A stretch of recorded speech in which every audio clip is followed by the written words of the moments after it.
الحمد لله رب العالمين والصلاة والسلام على أشرف الأنبياء والمرسلين سيدنا ومولانا أبي القاسم محمد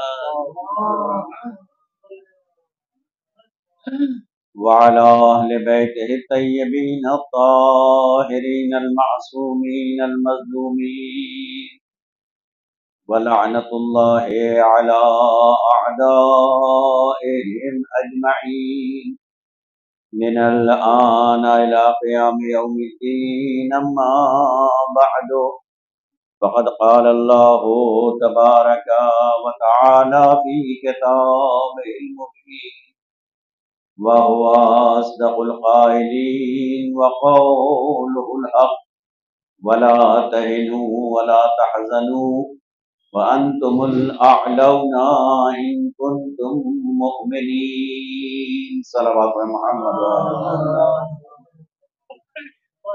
اب اس آیت کریمہ کے ذیل میں کچھ باتیں گزارش کی جائیں. درخواست ہے کہ سورہ حمد اور 3 مرتبہ سورہ اخلاص تلاوت فرما کر مرحوم محفوظ اسلام والمسلمین مولانا حیدر مہدی سیدی صاحب اللہ تعالی وسرا اور ان کے والدین جناب ناصر زیدی صاحب مرحوم اور مرحومہ فخر النساء پوری سال. بسم اللہ الرحمن الرحیم.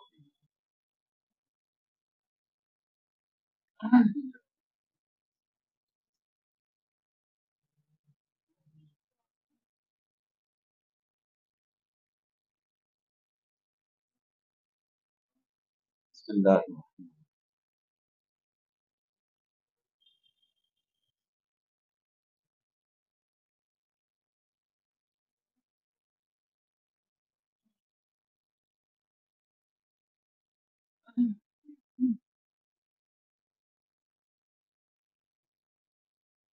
ایک صلوات پر محمد و آل محمد.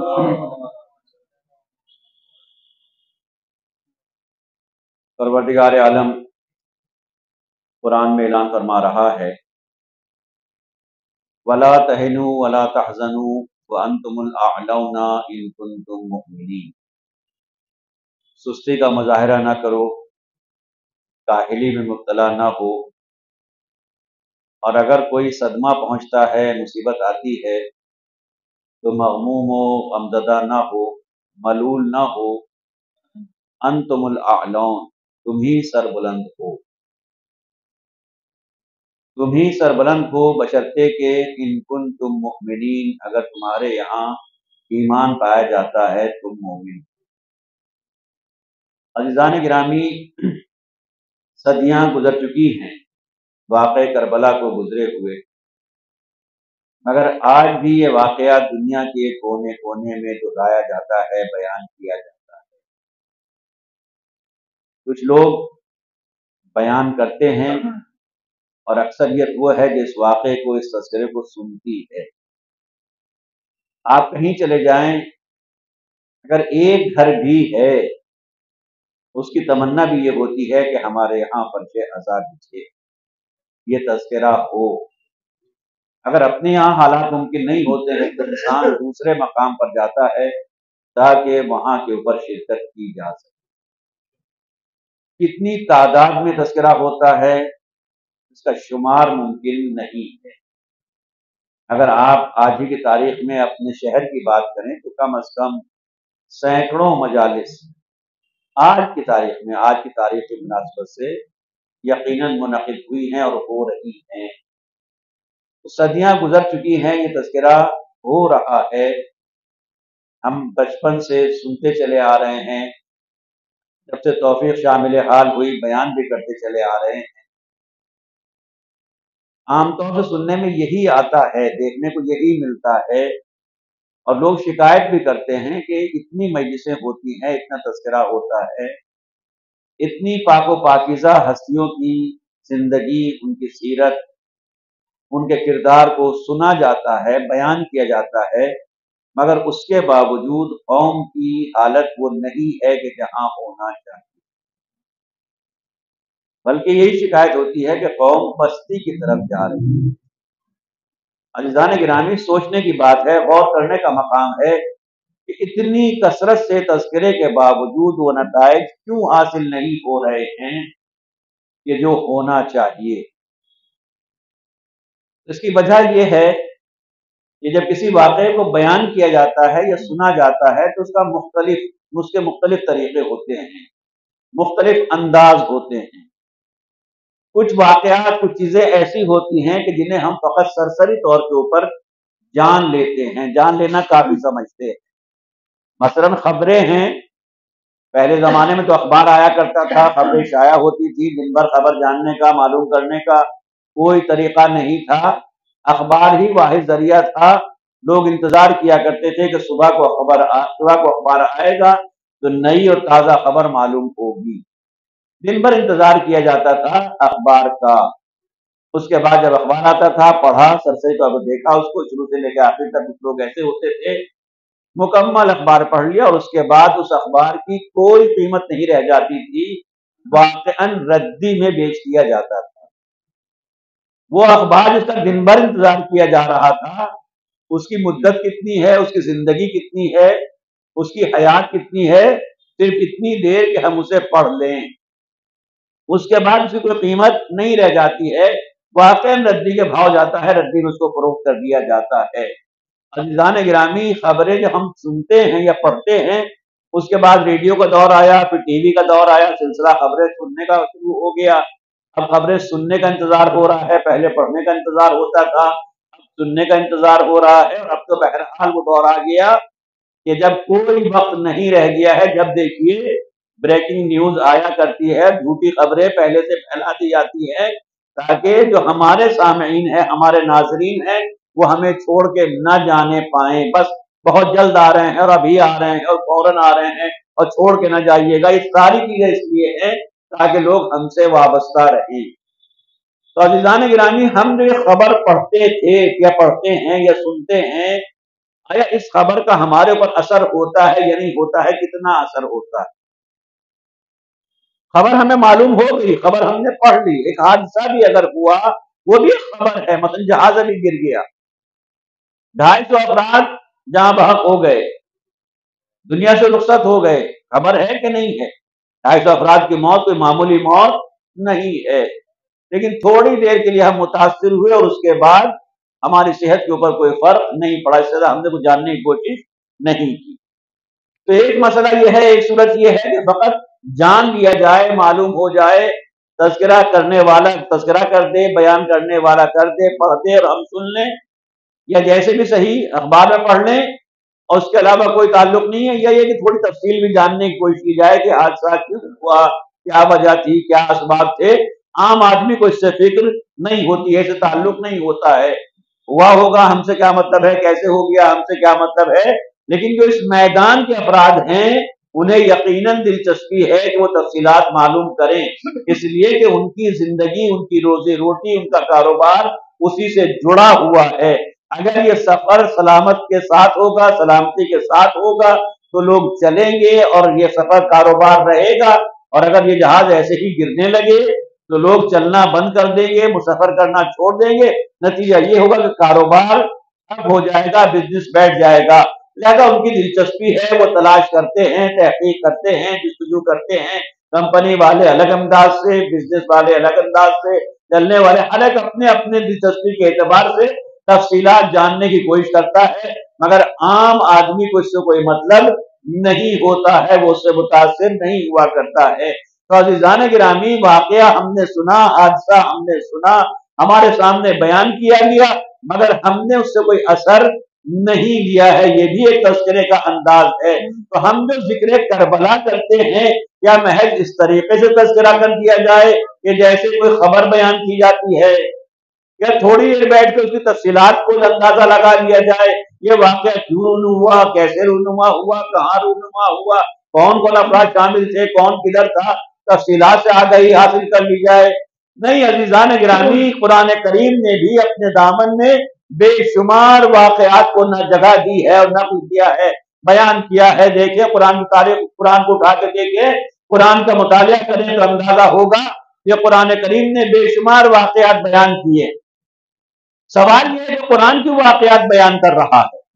کیا قرآن کہانی کی کتاب ہے، قصے کی کتاب ہے، لوری کی کتاب ہے؟ جس طریقے سے بچوں کو سلانے کے لیے لوریاں سنائی جاتی ہیں، ایسے لوریاں سنا دی جائیں، سبق سبق کے ان کو سلا دیا جائے؟ یا قرآن کتاب تربیت ہے، آئین زندگی ہے، آئین حیات ہے، وہاں پر زندگی کے اصول بیان کیے جاتے ہیں؟ تو جواب یہی ہوگا کہ قرآن کریم کتاب زندگی ہے، آئین زندگی ہے، وہاں پر زندگی کے اصول بیان کیے جاتے ہیں۔ تو جہاں زندگی کے اصول بیان کیے جا رہے ہوں، جہاں تربیت کے نکات بیان کیے جا رہے ہوں، انسانوں کی ہدایت کا سامان پیش کیا جا رہا ہو، وہاں واقعات کی گنجائش کیا ہے، کہانیوں کی گنجائش کیا ہے؟ آواز قدرت آئے گی۔ یہ واقعات جو ہم نے بیان کیے ہیں، یہ واقعہ برائے واقعہ نہیں تھا، یہ کہانی کے طور پر نہیں تھا، بلکہ ان واقعات میں تمہارے لیے، بلکہ صاحبان عقل کے لیے عبرت کا سامان پایا جاتا ہے۔ ایک صلوات پڑھیں محمد و آل محمد۔ لقد كان في قصصهم عبرة لأولي الألباب۔ ان کے واقعات میں، ان کے قصوں میں صاحبان عقل کے لیے، اولی الالباب کے لیے، ہر ایک کے لیے نہیں۔ عام طور سے لوگ تو ہے وہ کہانی کے طریقے سے پڑھ کے گزر جائیں گے، قصے کے طریقے سے پڑھ کے گزر جائیں گے، مگر جو صاحبان عقل ہیں، جو صاحبان عقل ہیں، پروردگار ان کے لیے صلوات پڑھیں، تشریف لائیں۔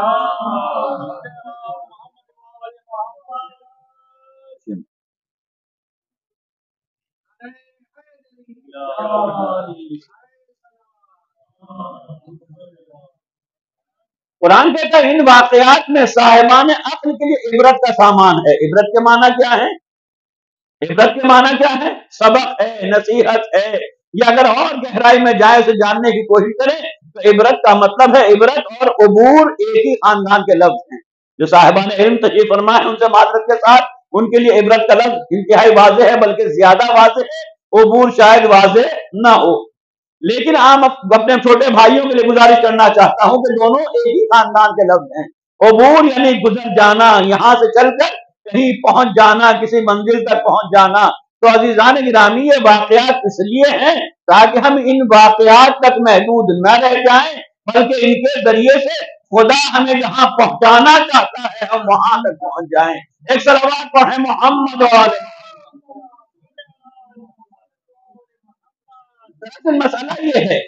دراصل مسئلہ یہ ہے کہ خداوند عالم نے انہی واقعات کے ذیل میں وہ اصول بیان کیے ہیں، وہ قوانین بیان کیے ہیں جنہیں قرآن سنت الہی کہتا ہے۔ وَلَن تَجِدَ لِسُنَّتِ اللَّهِ تَبْدِيلًا، جو سنت الہی ہے اس میں کبھی کوئی تبدیلی نہیں آ سکتی ہے۔ سنت یعنی قانون، جو پروردگار کا اصول ہے، جو پروردگار کا قانون ہے، اس میں کوئی تبدیلی نہیں آ سکتی ہے۔ عزیزان گرامی خدا کے قوانین کائنات کے اندر بھی ہیں، اور خدا کے قوانین انسانی معاشروں کے لیے اور انسانی افراد کے لیے بھی ہیں۔ میں کائنات کی چند مثالیں پیش کر دوں تاکہ اندازہ ہو جائے کہ جو خدائی قانون ہوتا ہے، جسے یونیورسل لا کہا جاتا ہے، اس میں کوئی تبدیلی نہیں ہوتی ہے۔ کہیں چلے جائیں، کبھی دیکھ لیں، کسی دور میں دیکھ لیں، جیسے ہے ویسے ہی باقی رہے گا۔ دنیا لاکھ چاہے اسے تبدیل کرنا، لاکھ چاہے اس کے برخلاف عمل کرنا ناممکن ہے۔ مثلا جاذبہ اور کشش، گریویٹی سے انگریزی میں کہتے ہیں، کشش کا قانون ہے، خدا نے خلق کیا ہے، خدا نے بنایا ہے، یعنی ہر چیز زمین کی طرف آتی ہے، کشش پائی جاتی ہے زمین کے اندر، زمین اپنی طرف کھینچتی ہے، جو بھی چیز گرے گی وہ یقیناً زمین کی طرف آئے گی۔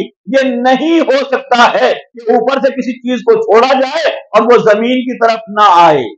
دنیا لاکھ کوشش کر لے کہ ہم اسے زمین پہ نہیں آنے دیں گے، تم پر کو لے جانا چاہیں گے، یہ نہیں ہو سکتا ہے۔ اگر اس کے پیچھے طاقت لگا بھی دی جائے، فورس لگا بھی دیا جائے، اس کے پیچھے تھوڑی طاقت صرف کی جائے، تو جب تک وہ طاقت چلتی رہے گی تب تک تو اوپر کی طرف جائے گا، لیکن جیسے ہی اس کا زور ختم ہوگا وہ پھر نیچے کی طرف آ جائے گا۔ آپ ایک بال لیجئے، گیند لیجئے، اسے آپ چاہے جیسے چھوڑیں گے وہ فوراً زمین پہ گر جائے گی۔ آپ نے کہا نہیں دیکھیے زمین پہ نہیں گر رہی ہے، یہ آسمان کی طرف جا رہی ہے۔ ہم نے کہا بھائی ہم کو بھی دکھا دیجئے. انہوں نے پوری طاقت سے بال کو اچھالا, طاقت سے بال کو پھینکا. یہ کہاں تک گئی؟ یہ واپس آئی کہ نہیں آئی؟ یہ کتنی ہی بلندی تک چلی جائے, کہیں تک چلی جائے, لیکن بہرحال پلٹ کر واپس آئے گی. یہ جو خلاف فطرت اوپر چلی جا رہی تھی, یہ کس لیے جا رہی تھی؟ اس لیے کہ اس کے پیچھے ایک طاقت تھی, ہم نے زور لگایا تھا, اس کے ذریعے سے ہم نے بلندی کی طرف پھینک دیا. جیسے ہی اس طاقت میں کمی آئے گی, یہ زور کم ہوگا, وہ پھر اپنے راستے پہ واپس آ جائے گی. پانی کو آپ لے لیجئے, کہا جاتا ہے پانی نشے میں مرتا ہے, نیچے کی طرف جاتا ہے. کہیں بھی آپ پانی ڈالیں گے, اگر ڈھال ہے تو پانی ڈھال کی طرف جائے گا. یہ ناممکن ہے کہ پانی پہاڑ کی طرف چل دے, یہ ناممکن ہے کہ پانی اونچائی کی طرف چل دے. اگر آپ کو اونچائی پہ پانی لے جانا ہے تو طاقت لگانا ہوگی, پمپ لگانا ہوگا, موٹر کا استعمال کرنا ہوگا.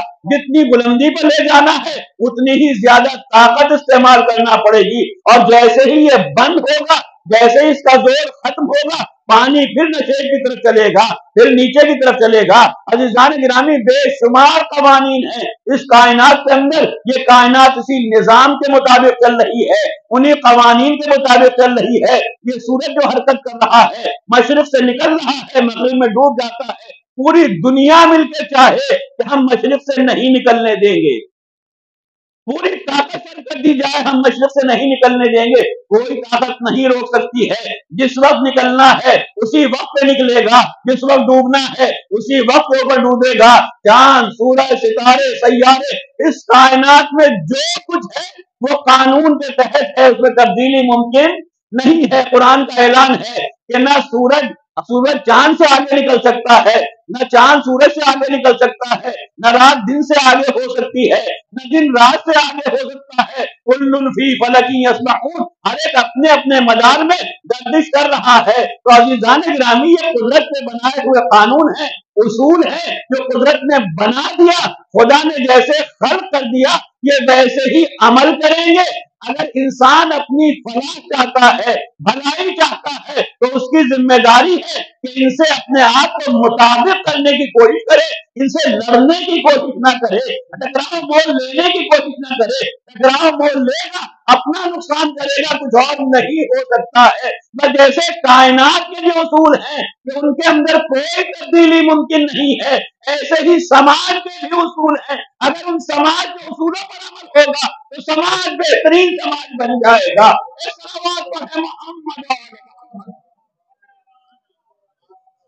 اس سے بہتر پڑے محمد محمد. جیسے کائنات کے اصول ہیں ان میں کوئی تبدیلی ممکن نہیں ہے, ایسے ہی سماج کے لیے, فرد کے لیے بھی اصول ہیں. میں نے اس آیت کریمہ کی تلاوت کا شرف حاصل کیا ہے, پروردگار عالم نے ایسے ہی قانون کو بیان کیا ہے. انتم الاعلون, تم ہی سر بلند ہو, تم ہی سر بلند ہو, مگر شرط کیا ہے؟ ان کنتم مؤمنین, اگر صاحب ایمان ہو. اللہ تمہیں سربلندی عطا کرے گا مگر شرط یہ ہے کہ صاحب ایمان ہو. پہلے کیا کہا؟ لا تہنوا ولا تحزنوا, سستی نہ کرنا, کاہلی نہ کرنا, ہاتھ پہ ہاتھ رکھ کے نہ بیٹھے رہنا. اگر تم فتح یاب ہونا چاہتے ہو, کامران ہونا چاہتے ہو, سرفراز ہونا چاہتے ہو, سربلند ہونا چاہتے ہو, تو خبردار یہ نہیں ہو سکتا کہ ہاتھ پہ ہاتھ رکھ کے بیٹھے رہو اور اس کے بعد کہو ہم تو کامیاب نہیں ہو سکے, ذلت الرسوائی ہمارا مقدر بن گئی, ہم تو شکست کھا گئے, ہم تو کہیں کے نہیں رہ گئے. نہیں عزیزان گرامی, پہلی بنیاد یہ ہے کہ لا تہنوا, خبردار سستی نہ کرنا, میدان عمل میں وارد ہو, کام کرو, محنت کرو, جدوجہد کرو, جو شرائط ہے ان شرائط کو پورا کرو. ولا تحزنوا, اور اس کے بعد اگر مصیبت پڑتی ہے, صدمہ ہوتا ہے, نقصان پہنچتا ہے, چوٹ پہنچتی ہے, افراد مارے جاتے ہیں, قتل ہوتے ہیں, تو گھبرانے کی ضرورت نہیں ہے. ولا تحزنوا, تو مغموم نہ ہو, ملول نہ ہو, رنجیدہ نہ ہو. انتم الاعلون, تم ہی سربلند ہوگے, تم ہی سربلند ہوگے. شرط یہ ہے اگر ہم سربلندی چاہتے ہیں, اپنے ایمان میں اضافہ کرتے چلے جائیں, پروردگار اپنے وعدے کو پورا کرتا چلا جائے گا. صلوات پڑھیں محمد وعلى. اگر تم صاحب ایمان کو, قرآن نے مثالیں پیش کی ہیں, ایسے ہی نہیں بیان کر دیا, قانون بیان نہیں کر دیا. قرآن نے واقعات بیان کیے ہیں، مثالیں پیش کی ہیں، 70 سے زیادہ مقامات پر جناب موسیٰ کا تذکرہ ہے۔ یہ اتنا تذکرہ کیوں ہے، بار بار تذکرہ کیوں ہے؟ مجھے تفصیل نہیں بیان کرنا ہے، مگر آپ کے پیش نظر ہے، فقط اشاروں سے کام لینا ہے کہ جناب موسیٰ کس دور میں دنیا میں تشریف لائے ہیں؟ جب فرعون حکومت کر رہا ہے، حاکم ہے، اقتدار میں ہے۔ عالم کیا ہے؟ صرف حاکم نہیں ہے، صاحب اقتدار نہیں ہے، بلکہ لوگ اسے رب کہہ رہے ہیں۔ پوری مملکت اسے رب کہہ رہی ہے، بلکہ رب اعلیٰ کہہ رہی ہے۔ ایک ایسا صاحب اقتدار، ایسا حاکم جس کی حکومت کو کوئی خطرہ نہیں، سب اسے رب مان رہے ہیں۔ اچانک اسے اطلاع ملتی ہے کہ تیری مملکت میں ایک بچہ پیدا ہونے والا ہے جو تیرے تخت و تاج کا خاتمہ کر دے گا۔ واقعہ آپ کا سنا ہوا ہے، بہتر طریقے سے جانتے ہیں تمام افراد۔ جیسے ہی یہ اطلاع ملی کہ ایک بچہ پیدا ہوگا، ہوا کیا؟ اس نے کہا ہم تو رب اعلیٰ ہیں، ہم اس بچے کو دنیا میں آنے ہی نہیں دیں گے۔ 70,000 بچوں کا قتل ہوا، تلاشی لی گئی، جاسوس مقرر کیے گئے، گھروں گھروں میں تلاشی لی جا رہی ہے، دیکھا جا رہا ہے، جہاں کہیں بھی ایسے امکانات ہوتے ہیں وہاں پر خاتمہ کر دیا جاتا ہے۔ خوف کیا ہے؟ وہ بچہ دنیا میں نہ آنے پائے جو ہماری حکومت کا خاتمہ کر دے گا۔ یہ عجیب پروردگار ہے، یہ کائنات کا عجیب پروردگار ہے، ایک چھوٹے سے بچے سے ڈر رہا ہے۔ وہ چاہتا ہے کہ دنیا میں نہ آنے پائے۔ بھائی اگر رب تم ہو، خالق تم ہو، تو بچے کو خلق ہی نہ کرو، دنیا میں آئے گا کہاں سے؟ لیکن اس کو ڈر ہے، خوف ستا رہا ہے۔ یہ خود اعلان ہے کہ وہ حق پر نہیں ہے بلکہ باطل پر ہے۔ بہرحال جناب موسیٰ دنیا میں آ گئے، ولادت ہو گئی، جناب موسیٰ دنیا میں آ گئے۔ اب بچے کی حفاظت کا انتظام ہونا ہے کہ نہیں ہونا؟ بچے کو محفوظ رکھنا ہے کہ نہیں رکھنا ہے؟ اگر ایسے چھوڑ دیا جائے گا تو بچے کام تمام ہو جائے گا، جو 70,000 بچوں کا قتل کر چکا ہے اس کا بھی قتل کر دے گا۔ جناب موسیٰ کی حفاظت کا انتظام ہونا ہے۔ خدا نے کیا انتظام کیا؟ جناب موسیٰ کی حفاظت کا انتظام کیا کیا خدا نے؟ قرآن کہتا ہے کہ ہم نے مادر موسیٰ کے اوپر وحی کی، وَأَوْحَيْنَا إِلَىٰ أُمِّ مُوسَىٰ أَنِ ارْضِعِيهِ فَاقْذِفِيهِ فِي الْيَمِّ، اسے پانی پہ اسے دودھ پلاؤ اور دودھ پلانے کے بعد اسے دریا کے حوالے کر دو۔ وَلَا تَخَافِي وَلَا تَحْزَنِي، ڈرنا نہیں، گھبرانا نہیں۔ إِنَّا رَادُّوهُ إِلَيْكَ، ہم پلٹا کے تمہارے پاس واپس لے آئیں گے۔ وَجَاعِلُوهُ مِنَ الْمُرْسَلِينَ، ہم اسے رسول بنانے والے۔ اندازہ لگائیں کہ کیسے انتظام کر رہا ہے خدا۔ مادر موسیٰ سے کہا جا رہا ہے کہ بچے کو دودھ پلا کے دریا کے حوالے کر دو، بچے کو دودھ پلا کے دریا کے حوالے کر دو۔ دنیا میں کوئی ماں ہے جو اپنے شیرخوار بچے کو چھوڑ کے چلی جائے؟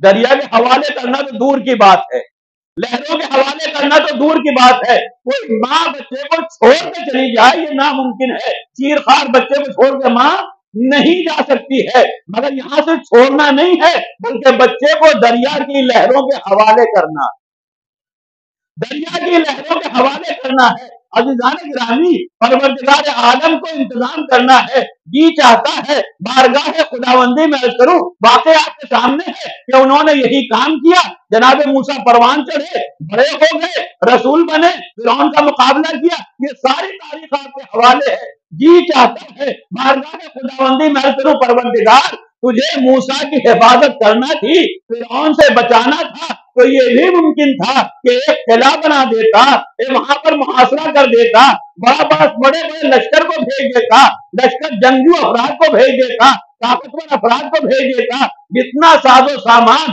جتنا اسلحہ فرعون کے پاس ہے، اس سے زیادہ بڑا اور طاقتور اسلحہ ان لوگوں کے حوالے کر دیتا تاکہ فرعون ان کا کچھ بھی نہ بگاڑ سکتا، وہ مقابلہ کر لیتے، فرعون کو شکست دیتے۔ پروردگار تیرے لیے سب کچھ ممکن ہے، تو اس طریقے سے حفاظت کیوں نہیں کر رہا ہے؟ یہ حفاظت کا طریقہ کون سا ہے کہ چھوٹے سے بچے کو، چیرخوار بچے کو دریا کے حوالے کر دیا جائے؟ آواز قدرت آئے گی، نادان، اگر ہم حفاظت کرنا چاہتے تو ہم ایسے بھی حفاظت کر سکتے تھے۔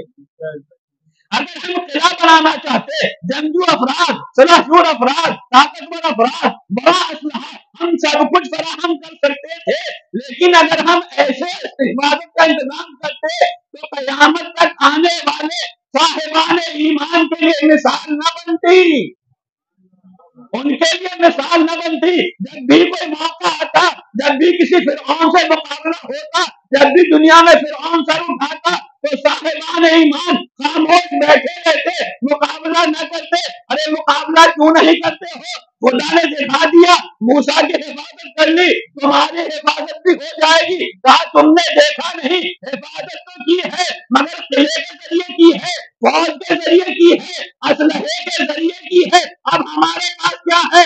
ہمارے پاس تو کچھ بھی نہیں ہے. ان کے پاس طاقت ہے, اسلحہ ہے, ٹیکنالوجی ہے, میزائل ہے, سیٹلائٹ ہے, نہ معلوم کیا کیا ہے, نہ معلوم کیا کیا ہے. عزیزوں, جو خدا اس طریقے سے حفاظت کر سکتا تھا, خدا نے ایسے حفاظت نہیں کی بلکہ دریا کے حوالے بچے کو کرا دیا.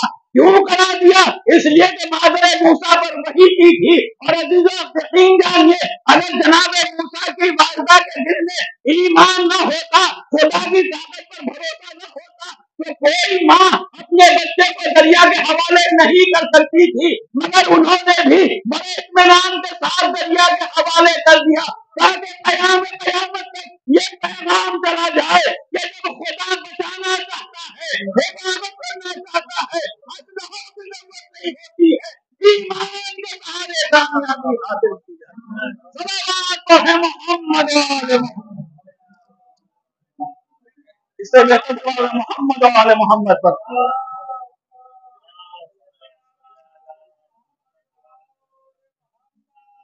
وانتم الاعلون ان کنتم مؤمنین. اگر صاحب ایمان ہو, شرط یہ ہے کہ ایمان ہونا چاہیے. مادر موسیٰ کا ایمان کوئی معمولی ایمان نہیں ہے. ایک ماں کے لیے اپنے بچے کو دریا کے حوالے کر دینا, شیرخوار بچے کو دریا کے حوالے کر دینا آسان بات نہیں ہے. مگر اطمینان کے ساتھ انہوں نے دریا کے حوالے کر دیا. پھر تاریخ آپ کے سامنے ہے کہ فرعون آیا, بچے کو اٹھایا اور لے کر اپنے محل میں چلا گیا. جو فرعون 70,000 بچوں کو قتل کر چکا تھا, اسی کے محل میں اس بچے کی پرورش ہو رہی ہے جسے وہ ختم کرنا چاہتا تھا. جسے وہ قتل کرنا چاہتا تھا اسی محل کے اندر پرورش ہو رہی ہے. پروردگار کہیں اور بھی محفوظ رکھ سکتا تھا, کہیں اور بھی پروان چڑھا سکتا تھا, مگر قدرت مسکرا رہی ہے, یہ ہمارا انتظام ہے, یہ ہمارا انتظام ہے. اور صرف بلکہ میں کہوں کہ انتظام نہیں, یہ انتقام الہی ہے. یہ انتقام الہی ہے کہ تم مٹانا چاہو گے تو صحیح, ہم تمہارے بھی دربار میں پروان چڑھائیں گے. بہرحال اس کے بعد پروان چڑھے, جوان ہو گئے. واقعات آپ کے سامنے ہیں. نکل کے جانا پڑا, مدائن پہنچے, جناب شعیب کے ساتھ رہے, تمام باتیں. اور اس کے بعد جب وہاں سے شادی کے بعد واپس آ رہے ہیں, کوہ طور کے قریب سے گزرے, آگ دکھائی دی تو کہا کہ ذرا میں آگ لے آؤں, کچھ انگارے لے آؤں تاکہ تمہارے لیے گرمی کے لیے سامان کچھ ہو جائے, ہاتھ تاپنے کا کچھ انتظام ہو جائے تمہارے لیے. گئے اور وہاں جا کر وحی کا سلسلہ شروع ہو گیا. موسیٰ, ہم نے تمہارا انتخاب کیا ہے, ہم نے تمہارا انتخاب کیا ہے, فاسمع لما یوحیٰ, جو کہا جا رہا ہے, جو وحی کی جا رہی ہے, اب اس کو سنو. سلسلہ نبوت کا شروع ہو گیا. جناب موسیٰ پھر پہنچے فرعون کے پاس, پھر اپنے قوم کے پاس پہنچے اور جا کے نبوت کا آغاز ہے, ہدایت کا سلسلہ ہے, دعوت دی جا رہی ہے.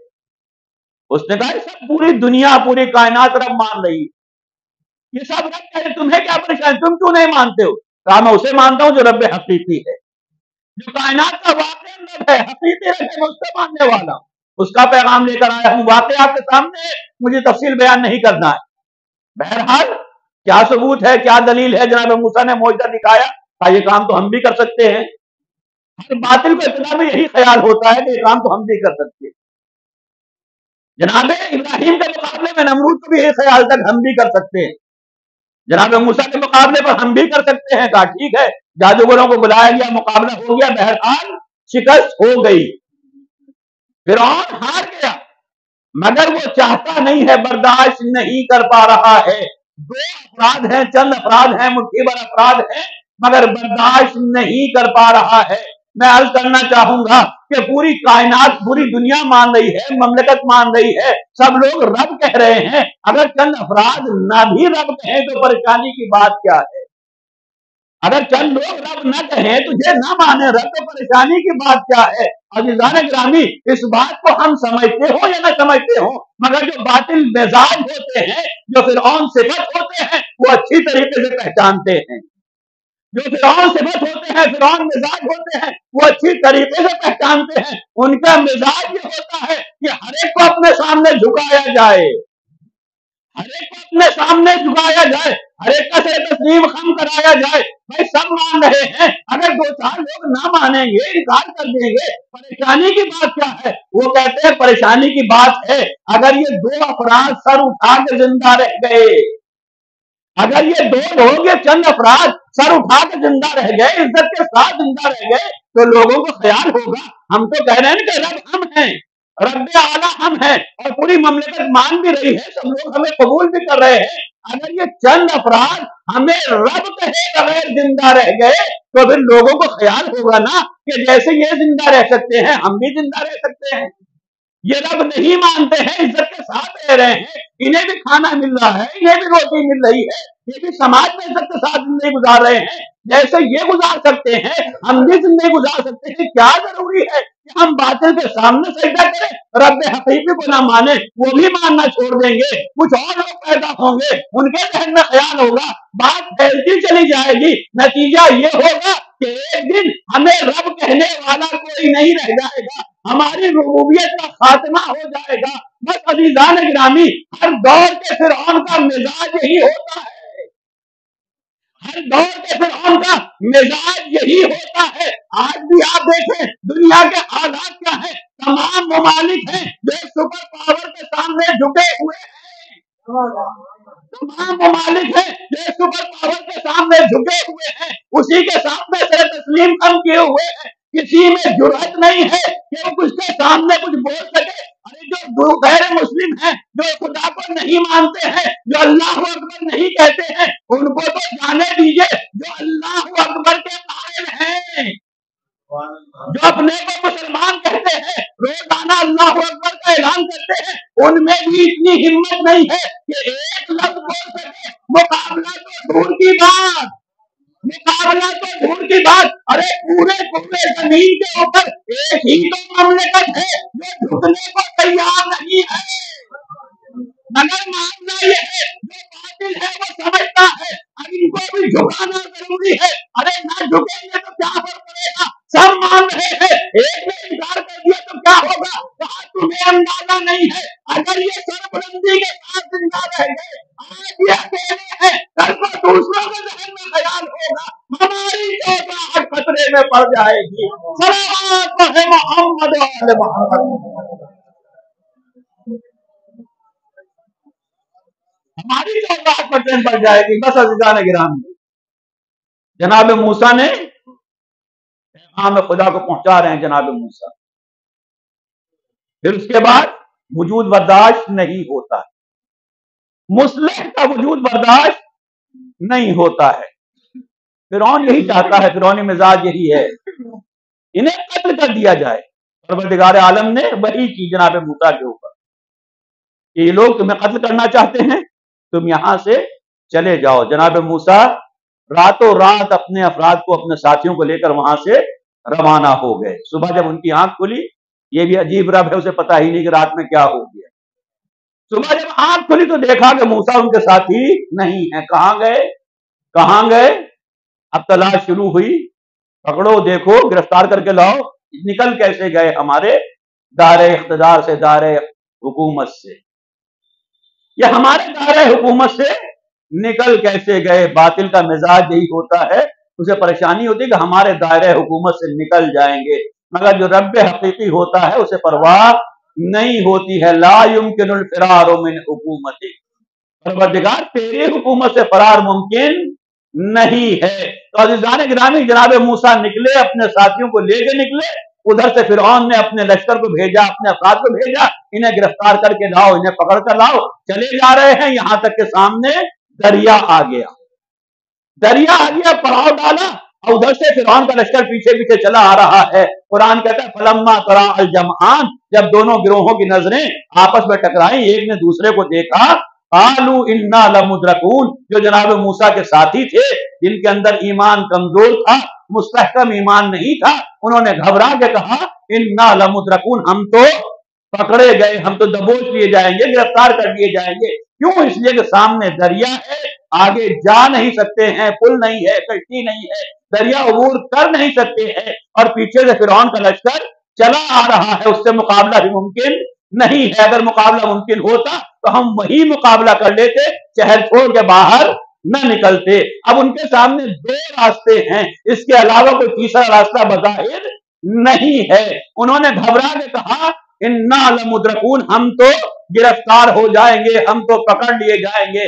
جناب موسیٰ نے اطمینان کے ساتھ فرمایا کلا، ہرگز نہیں ہو سکتا، اللہ ہرگز نہیں ہو سکتا ہے۔ عزیزان گرامی، جناب موسیٰ کیسے کہہ رہے ہیں؟ سامنے کی بات ہے، ہر عقل مند فیصلہ کرے گا، یا سامنے دریا ہے اس میں ڈوب کے مر جائیں گے، یا دشمن چلا آ رہا ہے اس کے ہاتھوں گرفتار ہو جائیں گے، قتل کر دیے جائیں گے۔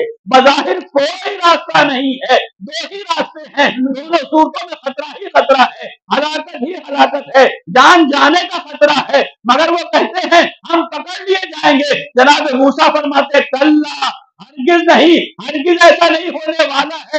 اے موسیٰ، آپ کس اطمینان پہ کہہ رہے ہیں کہ کچھ ہونے والا نہیں ہے، کوئی خطرے کی بات نہیں ہے، کوئی ڈر کی بات نہیں ہے؟ وہ فرماتے ہیں ہرگز نہیں پکڑے جائیں گے۔ کیوں؟ ان معی ربی، اس لیے کہ میرے ساتھ میرا رب ہے، میرے ساتھ میرا رب ہے، سیہدین، وہ راستے فراہم کر دے گا، وہ ہدایت کا انتظام کر دے گا۔ جب خدا پہ یقین ہوتا ہے انسان ڈرتا نہیں ہے، گھبراتا نہیں ہے، باطل کے سامنے جھکتا نہیں ہے، خدا پر بھروسہ کرتا ہے، خدا پر بھروسہ کرتا ہے تو خدا بھی ساتھ دیا کرتا ہے، نجات دے دیتا ہے۔ صلوات ہے محمد علیہ۔ بس عزیزان گرامی، واقعہ آپ کے سامنے ہے، تاریخ آپ کے سامنے ہے۔ جناب موسیٰ نے کہا خدا میرے ساتھ ہے، ان معی ربی، میرا رب میرے ساتھ ہے، ہمارے ساتھ ہے۔ جب خدا ساتھ میں ہے تو پھر گھبرانے کی، ڈرنے کی کوئی ضرورت نہیں ہے۔ سیہدین، خدا راستے دکھائے گا۔ تو عزیزان گرامی، قرآن جن اصولوں کو بیان کرتا ہے، زندگی کے جن اصولوں کو بیان کرتا ہے، جنہیں سنت الہیہ کہا جاتا ہے، اس پر انسان غور کرے، اسے زندگی میں اپنائے تو یقیناً کامیاب ہو جائے۔ نہ کوئی زحمت ہوگی، نہ کوئی دشواری ہوگی، نہ کوئی اضطراب ہوگا، نہ کوئی ڈپریشن ہوگا، کچھ بھی ہونے والا نہیں ہے۔ کیوں؟ اس لیے کہ سب سے بڑی طاقت خدا کی طاقت، خدا کا وعدہ ہے، وعدہ برحق ہے، شرط یہ ہے کہ ہم صاحب ایمان۔ خدا کہتا ہے وَلَيَنْصُرَنَّ اللَّهُ مَن يَنْصُرُهُ، اللہ یقیناً یقیناً مدد کرے گا۔ کس کی مدد کرے گا؟ مَن يَنْصُرُهُ، جو خدا کی مدد کرے گا، جو ہاتھ پہ ہاتھ رکھے بیٹھے رہیں گے، جو باطل سے سازش کر لیں گے، جو باطل کی ہاں میں ہاں ملائیں گے، ان کی مدد کرنے والا نہیں ہے۔ خدا مدد کرے گا، یقیناً مدد کرے گا۔ صاحبان علم تشریف فرما ہے، معذرت کے ساتھ، بڑی تاکید کے ساتھ، لام تاکید بھی ہے، نون تاکید بھی ہے، ثقیلہ بھی ہے، مقرر، یقیناً یقیناً خدا مدد کرے گا۔ کس کی مدد کرے گا؟ من ینصرہ، جو خدا کی مدد کرے گا۔ ہمارے اندر اتنا حوصلہ ہونا چاہیے، ہمارے اندر اتنا ایمان ہونا چاہیے، ہمارے اندر اتنا حوصلہ ہونا چاہیے کہ ہم دین خدا کی نصرت کریں، چاہے جو ہو جائے، چاہے جیسے حالات۔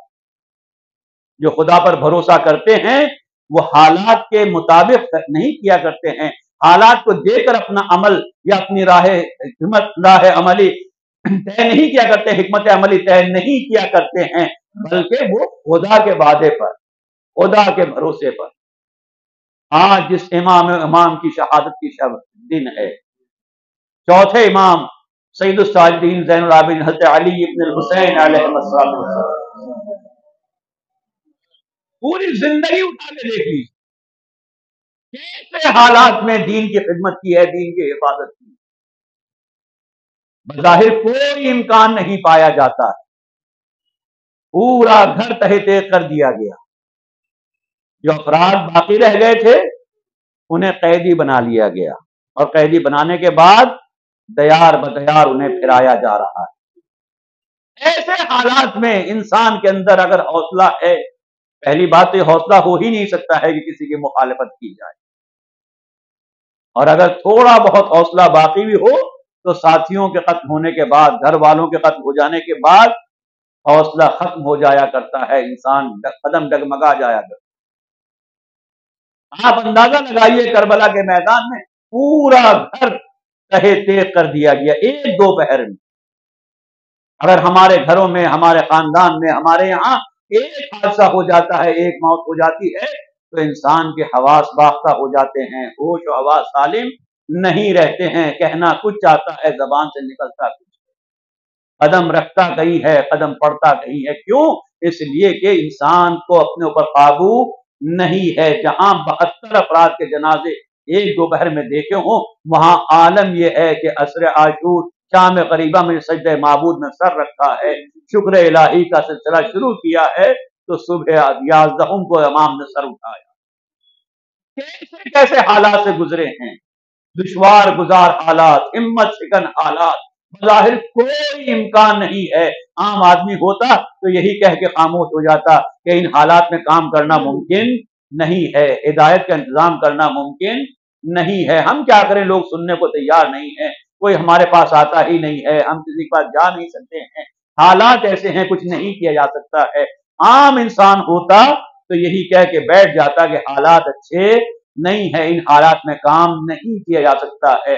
مگر امام حالات کا پابند نہیں ہوتا ہے، امام حالات کو تبدیل کرتا ہے۔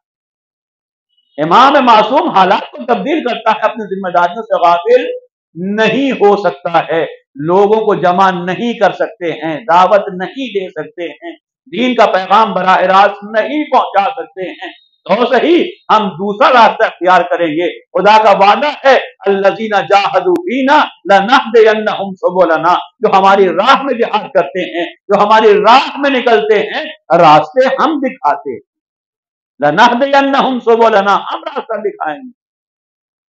خدا نے راستہ دکھا دیا، سید سجاد نے طریقہ اختیار کیا۔ کیا طریقہ اختیار کر رہے ہیں؟ دعاؤں کے ذریعے حق کا پیغام پہنچا رہے ہیں، دعاؤں کے ذریعے حق کا پیغام پہنچا رہے ہیں۔ عزیزان گرامی، امام زین العابدین کی دعاؤں کو دیکھیں، بلکہ تمام معصومین کی دعاؤں کو دیکھیں، خاص طور سے چوتھے امام کی دعاؤں کو دیکھیں، اس کے اندر وہ تمام تعلیمات موجود ہیں جو قرآن کریم میں ہیں، جو نہج البلاغہ میں۔ کوئی فرق نہیں پایا جاتا ہے، توحید بھی ہے، نبوت بھی ہے، قیامت بھی ہے، امامت بھی ہے، عدالت بھی ہے، اخلاقیات بھی ہیں، احکام بھی ہیں، سب کچھ امام نے ان دعاؤں کے ذیل میں بیان کر دیا۔ کیوں؟ اس لیے کہ دعا انسان کی ضرورت ہے، دعا انسان کی ضرورت ہے۔ انسان چاہے دین لینے آئے یا نہ آئے، مگر دنیا کے لیے سب چلے جاتے ہیں، جو نہیں مانتے ہیں وہ بھی پہنچ جاتے ہیں۔ آپ دیکھتے ہیں کہ مزاروں کے اوپر، بارگاہوں کے اندر، یا کوئی دعا دینے والا، کوئی تعویذ کرنے والا کہیں سے معلوم ہو جائے کہ فلاں کی جی اثر پایا جاتا ہے، بہت بڑے عامل ہیں، بہت بڑے ایسے ہیں، خدا رسیدہ انسان ہیں، پہنچ جاتے ہیں کہ نہیں پہنچ جاتے؟ چاہے خدا کو مانتے ہوں یا نہ مانتے ہوں، ان کے دین کو مانتے ہوں یا نہ مانتے ہوں، مگر لائن لگائے کھڑے ہوئے ہیں۔ کیوں لگائے کھڑے ہوئے ہیں؟ یہ دین کے لیے نہیں آئے ہیں، بلکہ اپنی دنیا کے لیے آئے ہیں۔ تو لوگ دنیا کے لیے بہرحال چلے جاتے ہیں۔ امام نے فرمایا، امام نے طریقہ کاری اختیار کیا، حکمت عملی اختیار کی، ٹھیک ہے تم دنیا لینے کے لیے آؤ گے، ہم تمہارے حوالے دین بھی کر دیں گے، تم اپنی دنیا کے لیے آؤ گے، ہم تمہارے حوالے دین بھی کر دیں گے۔ مشہور واقعہ ہے، ایک شخص آیا صادق آل محمد امام جعفر صادق علیہ السلام، آگے کہتا ہے فرزند رسول میں سفر کے لیے جا رہا ہوں، کوئی دعا مجھے بتا دیجئے تاکہ سلامتی کے ساتھ جاؤں اور واپس آ جاؤں۔ امام نے دعائے سفر اس کے حوالے کی، سبحان الذی سخر لنا ھذا وما كنا له مقرنین وانا الی ربنا لمنقلبون۔ پاک و پاکیزہ ہے وہ ذات جس نے اسے ہمارے قابو میں کیا، اختیار میں دیا، ہم اسے قابو میں نہیں کر سکتے تھے۔ وانا الی ربنا لمنقلبون، ہمیں پلٹ کر اپنے رب کی بارگاہ میں جانا ہے۔ یہ جملہ کہ پلٹ کر رب کی بارگاہ میں جانا ہے کب کہا جاتا ہے؟ جب انسان موت کی خبر سنتا ہے، تب کہتا ہے انا للہ و انا الیہ راجعون۔ فرزند رسول یہ سلامتی کی دعا مانگنے کے لیے آیا تھا، یہ اس لیے آیا تھا کہ سلامتی کے ساتھ جائے، سلامتی کے ساتھ واپس آئے۔ آپ کیا تعلیم فرما رہے ہیں؟ کہو انا الی ربنا منقلبون، پلٹ کر اپنے رب کی بارگاہ میں ہمیں واپس جانا ہے۔ اور زند رسول تو سلامتی کے لیے آیا تھا، آپ تو اس کے موت کا تذکرہ کر رہے ہیں۔ امام آواز دیں گے، میں یہی متوجہ کرنا چاہتا ہوں، میں یہی سمجھانا چاہتا ہوں، اے نادان، اگر 50-100 کلومیٹر کے سفر پر جا رہا ہے تو تجھے خیال ہے کہ سلامتی کے ساتھ جائے اور حفاظت کے ساتھ واپس آ جائے؟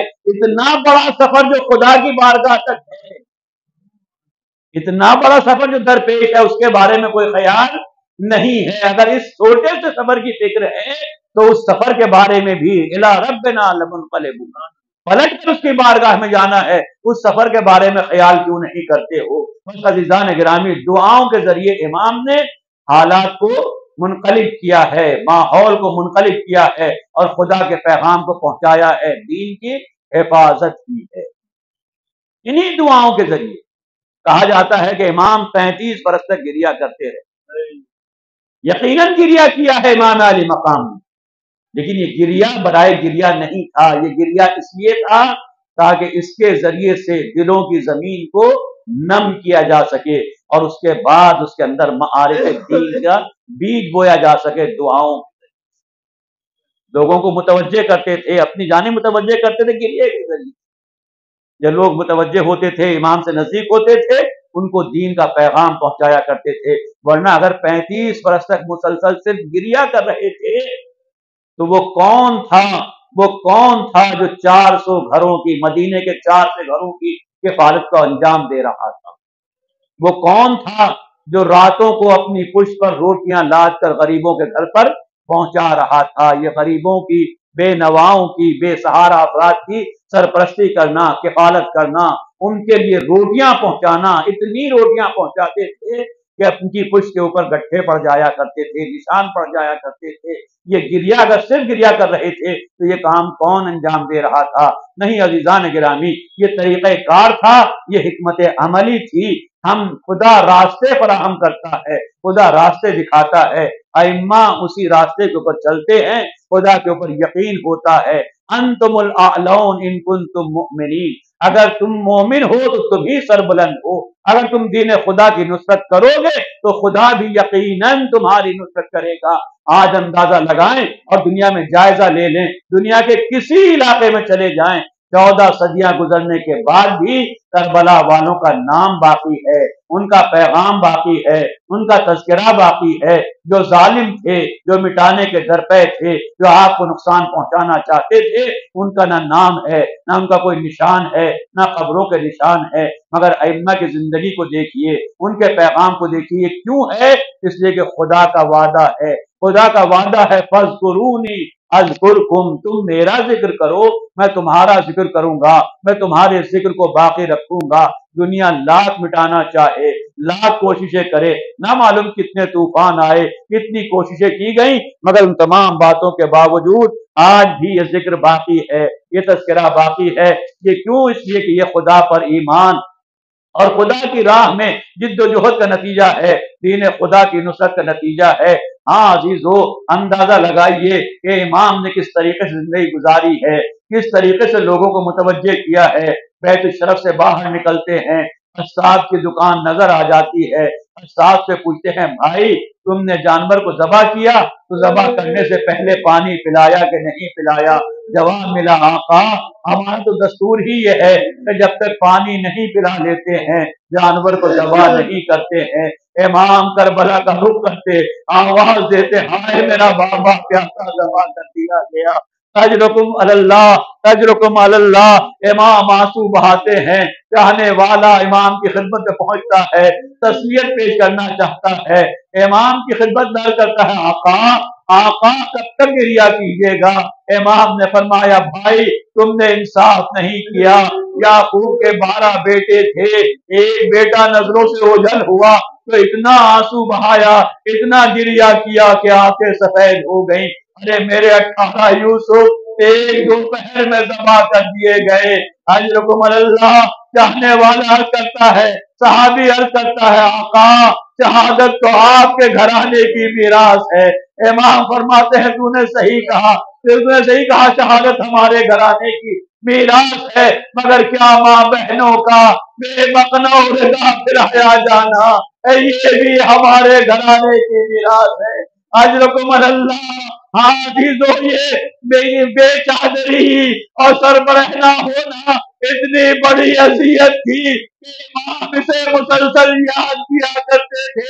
جب امام سے پوچھا گیا سب سے بڑی مصیبت کہاں پڑی، بلکہ میں عرض کروں کہ 11 محرم کو جب امام کے چہرے کا رنگ بدلا تو امام نے عاشور کے مسائل کا تذکرہ نہیں کیا، شہیدوں کا تذکرہ نہیں کیا، بلکہ امام کا رنگ اس وقت متغیر ہوا جب باپ کے سر کو نیزے میں دیکھا، متغیر نہیں ہوا۔ عاشور کے سبیات شاب غریبہ میں خیموں میں آگ لگی، رنگ متغیر نہیں ہوا، اسباب لوٹ دیا گیا، سر متغیر نہیں ہوا۔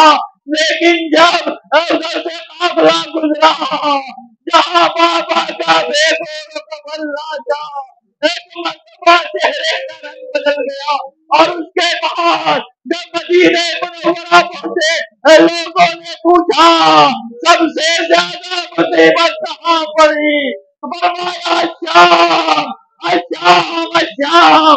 ارے 500 کرسی نشین میری ماں بہنے میں اجر کو بڑھنا، خدا آپ کو کسی غم میں نہ رلائے۔ ہاں عزیزو، ارے 35 برس تک اپنے بابا کا تذکرہ کرنے والا، کربلا کا پیغام پہنچانے والا، اپنے پیغام کو نشر کرنے والا، امام پر اپنے بابا پر گریہ کرنے والا، ارے وہ وقت بھی آیا جب امام کا وجود برداشت نہ ہوا، زہر کے ذریعے امام کی شب حیات کو گل کر دیا گیا، مدینے میں خبر عام ہو گئی، چاہنے والے جمع ہوئے، غسلوں کا اہتمام ہو رہا ہے۔